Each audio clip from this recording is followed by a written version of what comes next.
The other loan type is a refinance. So here's some basic tools to become better at closing refinances. First, realize that a refi is someone that already owns a home and has a loan. So a refi is typically a life need that someone has. So becoming great at refis is a must because you have to be great at helping people with their life needs.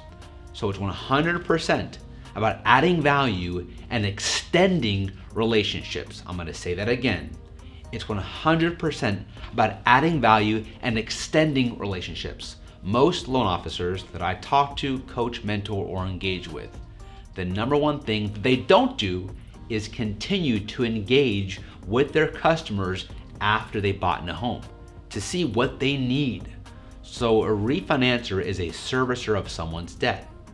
Realize that it's all about value, and value equals benefit. Sometimes even saving somebody $1 is benefit. You can't judge. I call it loan officer-itis. That's when you look at someone's existing mortgage and say, they've got a good loan, what am I gonna do for them? That is you putting your own feelings into their own pocket, and it can't be that way.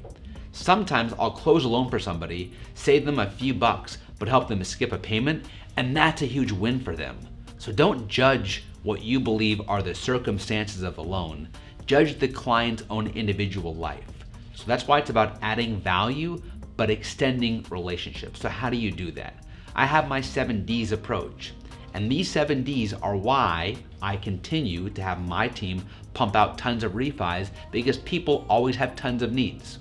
So let's look at the typical scenario. You close a loan for Johnny Judge, and Johnny Judge has a low 3% 30-year mortgage. A month goes by, 2 months go by, a year goes by, you don't call Johnny Judge. Why? Because you believe that Johnny Judge's rate is so low, how can you beat it again? But what you don't realize is Johnny Judge is not a loan. Johnny Judge is a person. And so Johnny has life happening. And my 7 Ds are the 7 things that people have happen to them. And this is why you have to be a good manager of a relationship. These are the things that could happen: diapers, diamonds, divorce, debt, downsizing, deconstructing, and then death. So diapers, people have kids. They've got 1 kid, 2 kids, 3 kids, 4 kids. Every time they have a kid, they have to analyze, how does my life circumstance match up with my family needs? If I've got a 2-bedroom house and I have 3 kids, chances are I have to move. And if you're focused on Johnny Judge's low rate, you'll miss Johnny Judge's need.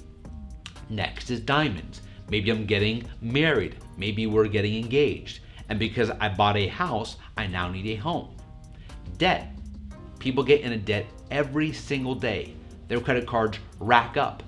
And there is no amount of stress that you can help them with other than giving them a refi to pay off their bills. And most borrowers will take a higher interest rate if it saves them money. So it's not just the rate on their mortgage, it's the debt that they have amassed in life. People have seasons, they have birthdays and vacations, and they travel, and they want to keep up with the Joneses. And most of the time, credit cards can be gotten by just filling a form in.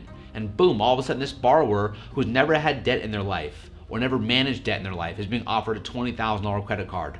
And now they use that credit card because it's easy. And they use it again and again and again. And now they're paying $2,000 a month as a minimum payment, which is more than their mortgage. So you as a loan officer are looking at their mortgage and saying, they don't need my help. They've got a good rate, but they're struggling and drowning. But if you aren't checking with them, you don't know this. The next thing that happens, unfortunately, in most American homes is divorce. 50% of all marriages end in divorce in our country. So 50% of all homeowners have to potentially divide the asset. And at that point, it's not about the interest rate. It's about helping both of your clients in that chance succeed and make the monetary part of that separation palatable. Next is downsizing. Some people that are getting older want to downsize, don't want, after their kids go to college, all this space. So if you're looking at just the interest rate, but not their lifestyle, you're missing the point. Check in with your clients about their downsizing. I call the next D, deconstruct. Because they're deconstructing their house. That could be a home addition, a home remodel. Most people don't save enough cash to do those things. So they want to do a cash out refi to improve their home. And then you have death. And that's not just your borrowers passing away. As sad as it seems it happens, it's a thing that happens to everybody. So talk about it. Do they have a plan? And a lot of your borrowers might have parents that pass away. And if their parents pass away, their parents may have assets that have to get divided. Or maybe there's inheritance coming that they have to put back into their home. And people are confused. They think, look, if I get a $50,000 inheritance check from my parents and I pay my loan down, that's a good thing. That's not always a good thing, because paying your loan down might not lower your payments because you could be on a fully amortized mortgage. So to be key at closing and crushing refis, what you want to do is call your clients consistently. Not with a reason, not with a rhyme, but as family, and say, look, Brandon, Alan, Jake, Carly, Shannon, what do you need? You're my client. It's been 3 months. How's your life going? What's next on your agenda? And ask them, are any of these things some things you are going to be dealing with? Death, diapers, diamonds, divorce, debt. Hopefully not divorce, but life happens. And downsizing, deconstructing. So being around your clients and managing their relationship gives you a chance to help them over and over and over, but also gives you a chance to show them that you care about their life. And by caring about their life, they'll also refer you to more people. So now hopefully you're seeing the system come together and how you can actually get more business, because you want to spend your time talking to your clients about their needs and less time being distracted by things that aren't going to make you more money.